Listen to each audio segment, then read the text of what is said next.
রক্ত পানি করা টাকা আর বিশ্বাসের মরণ।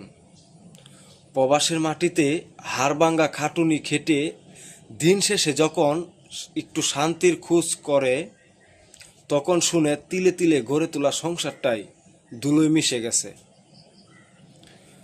ইতালির মতো একটা দেশে থেকে যেখানে মানুষ সুখে থাকার স্বপ্ন দেখে, সেখানে নিজের ঘরের মানুষটাই পিঠে ছুরি মারল।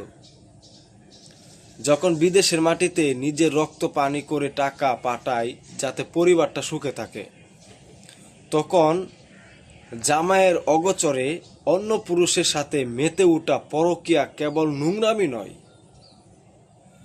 এটা একটা জঘন্য পাপ। নিজের লালসার জন্য 3টি ফুটফুটে বাচ্চাকে যারা ফেলে যেতে পারে, তাদের মা বলা পরিচয় দিয়েও ঘৃণা লাগে। যে নারী নিজের নারী ছেঁড়া ধনের মায়া ত্যাগ করতে অন্য পুরুষের হাত ধরে, আসলে সে নারী কোনোদিন আপন হতে পারে না।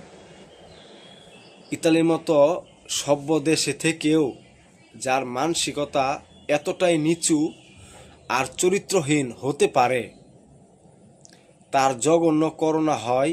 মনে রেখো, কষ্টের টাকা কেনা সুখের অন্য কোনো দিন তোমার পেটে সইবে না। প্রবাসীরা রবট নয়, তারা রক্তে মাংসের মানুষ।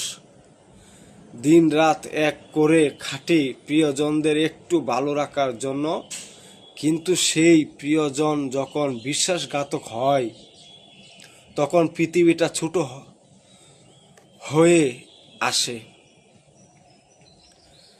মনে রেখো, 3টি বাচ্চার চোখের জল আর একজন প্রবাসীর দীর্ঘশ্বাস কোনো দিন বিদা যাবে না।